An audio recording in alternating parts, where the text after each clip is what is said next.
Hello, my friends. I'm here with you. Take one slow breath in and let it go. Just listen. Let the English come to you. Slowly. Let's begin. Have you ever thought about how we handle sickness today? Most of the time, we do not think much about it. We feel bad, and help is close. But long ago, help was not close. People lived far from big towns. They lived with simple tools. When sickness came, it could change the plans of a whole family. So here is a gentle question. What was life like when people were not sure help would come? And how did medicine slowly shape daily life over a very long time? Let's go back. Long before large towns, people moved with the seasons. They followed animals. They searched for good water. They carried their things on their backs. A family might sleep under skin tents, under branches, or near a rock wall. In that kind of life, the body mattered every day. Strong legs meant food. Strong hands meant fire and shelter. So a small injury could become a serious problem. A sharp stone could cut the skin. A thorn could stay inside a foot. A burn could swell and ache. A fever could take away strength. When a person could not walk, the whole group slowed down. There were no shops with bottles and labels, so people watched the world around them. They noticed that some plants soothed pain, some plants made the stomach calm, some plants helped a person sleep, some plants made a rash feel better. People learned these things the hard way. They tried, they observed, they remembered. Sometimes they learned by watching animals. A wounded animal might chew a leaf and then rest. A sick animal might drink more water. People did not understand the reasons, but they saw what happened again and again. Over time, a few people became known for helping.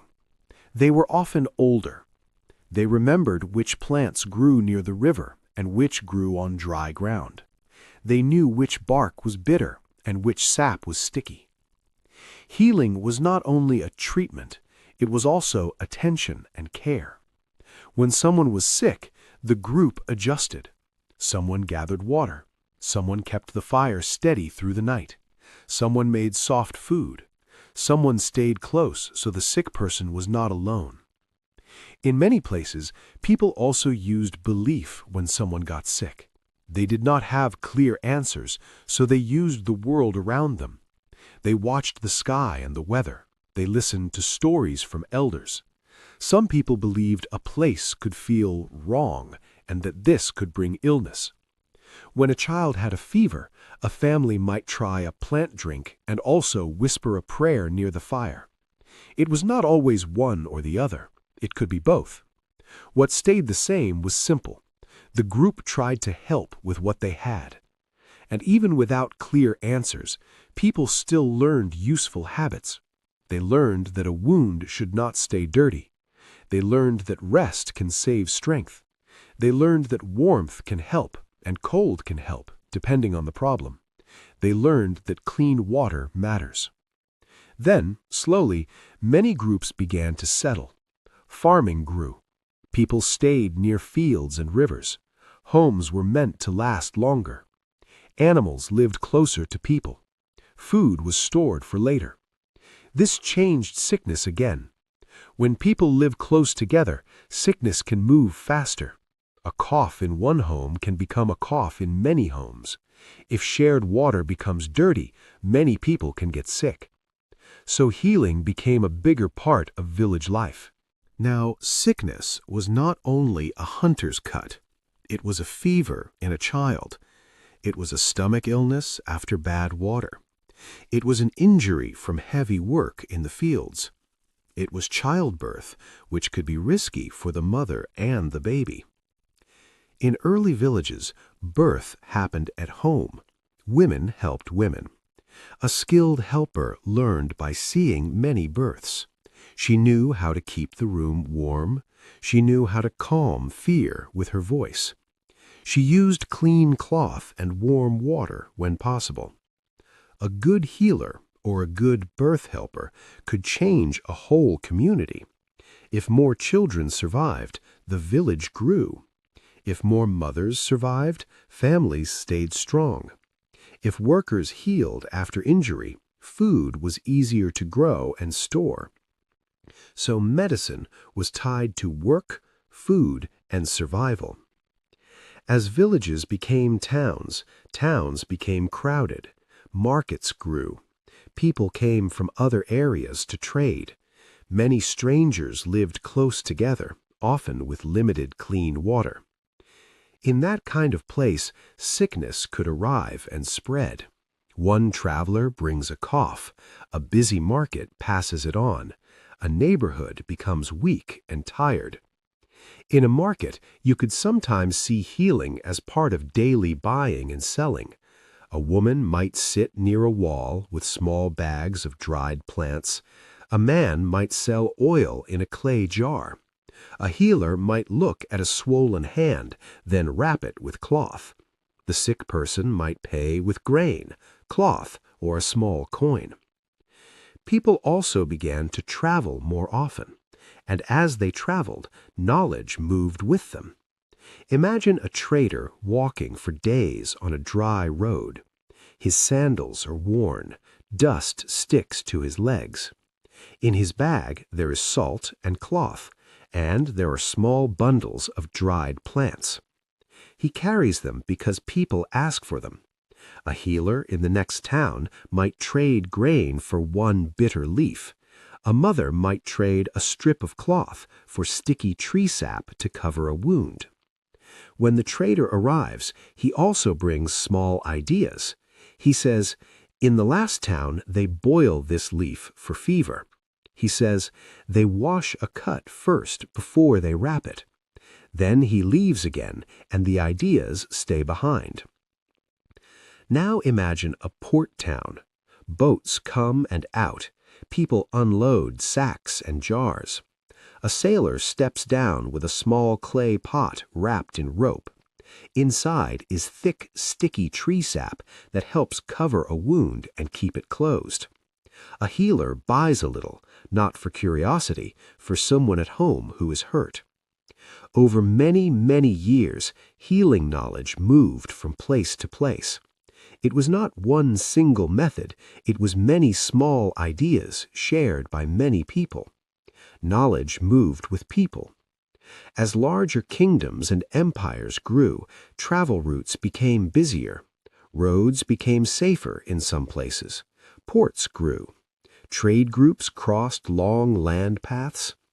Empires also built armies, and armies always faced wounds and sickness. Think of a camp far from home. Men sleeping close together. Blisters from long marches.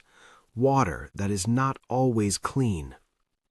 In one corner of the camp, a healer sits on the ground. He has a bowl of water and cloth strips. A soldier comes with a hand cut by a knife. Another coughs and cannot sleep. The healer cannot fix everything, but he can clean a wound and wrap a foot. And when the army moves, these small habits move too. A soldier might learn a simple way to wrap a foot so it does not open again, or a way to wash a cut before it turns into a bad sickness. Then the army leaves.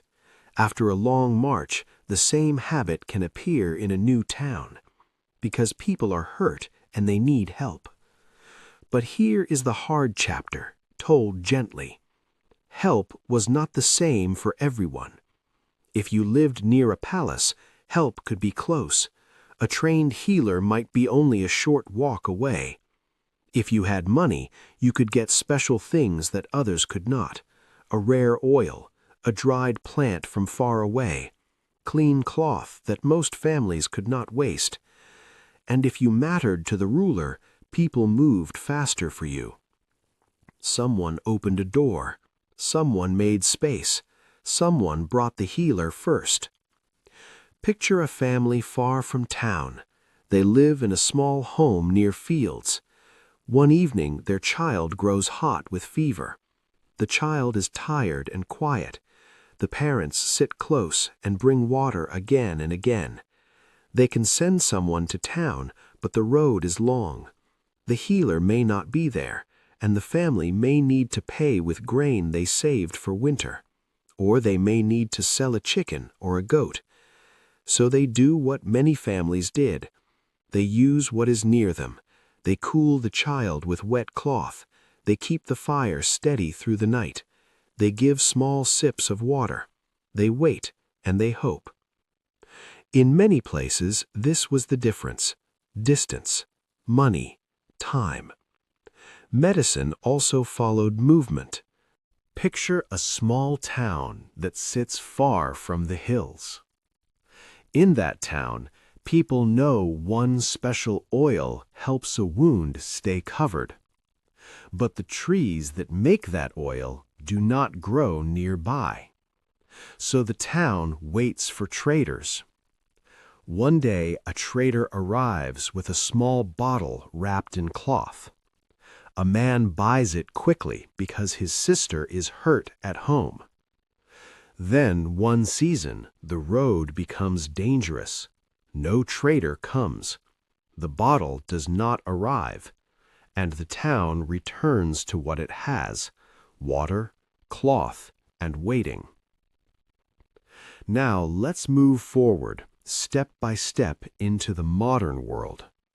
We will stay slow, and we will keep clear images. For a long time, most care still happened at home. A family treated a fever with water, rest, and what they knew. A helper cleaned a wound with the cleanest water they could find. Then cities grew larger than ever before. People came for factory work. They lived in tight streets and small rooms. Work was long and tiring. Injuries were common. When many people live close together, sickness can spread fast. So towns began to change daily life. In some streets, you might see a public water pump. A person fills a bucket with cleaner water than before. At home, a family can wash more often. A cut can be rinsed. A cup can be cleaner. Markets also changed. In a busy market, a worker might pull spoiled food away from the best stalls. Not because life became perfect, because sickness can shut a town down. Hospitals became more common too. Not perfect, not equal, but more common. In a hospital, you could see new habits: clean sheets, basins of water, tools kept in one place. A nurse might wash her hands before she touched a wound. A metal tool might be put into boiling water before it was used again. Cloth could be kept clean, then used to cover a cut. These were not big magical moments. They were small routines repeated every day. Medicine also began to be made in larger amounts. In a small room, bottles might stand in a row on a table. The same liquid goes into each bottle. The same label goes on each one. A shop can keep them ready. A family can buy one without waiting for a healer to mix it by hand. So let's look at it in a simple way. Think of a small cut on a hand. Long ago, that cut could be the start of a very dangerous week. The skin opens, dirt gets inside, the hand swells, the person cannot work. Today, the same cut is usually smaller. You rinse it with clean water. You cover it with a clean bandage. If the cut turns bad, there is medicine that can fight the germs. Think of a fever. Long ago, a fever could last many days. A child might lie under a thin blanket. A parent brings water again and again. The family waits. Today, many families can check the child quickly. If the child looks weak, help may be a short ride away. There is also medicine that can lower fever and pain. Think of childbirth. Long ago, birth happened at home. A room is lit by a small lamp. A birth helper stays close and speaks softly. If there is heavy bleeding, the family may have no place to run. Today, in many places, trained workers are nearby. There are clean tools and bright lights. There are ways to stop bleeding and help a baby breathe. These changes did not happen in 1 year or 1 lifetime. They happened step by step, across many, many years. More children lived into adulthood. More parents lived long enough to raise families. More workers returned after injury. More people reached old age. It also changed movement. When cities became safer places to live, more people moved into them. A young person could leave a farm and find work in a city. A family could travel farther, knowing there was a clinic in many towns. Now think about medicine today. Notice how small and ordinary it looks. A pill for pain, a bottle of cough syrup, a clean bandage, a clinic where someone checks your breathing and your temperature. For many of us, these things are close. For most of human history, they were not close. And even today, access is still not equal. Some people live near strong hospitals. Some people do not. Some places have clean water and steady medicine supplies. Some places still struggle. Now let's return to you, here, listening. Next time you take a simple medicine, pause for a moment. Not in a dramatic way, just for a quiet second. Think of an early traveler with a fever wrapped in a simple blanket near a fire. Think of a farmer cleaning a cut with water from a jar. Think of a birth helper warming her hands before she helps a mother in a small room. Think of a trader walking with dried plants in his bag because someone in another town needs them. These people did not have easy answers, but they paid attention. They shared what worked. They cared for each other.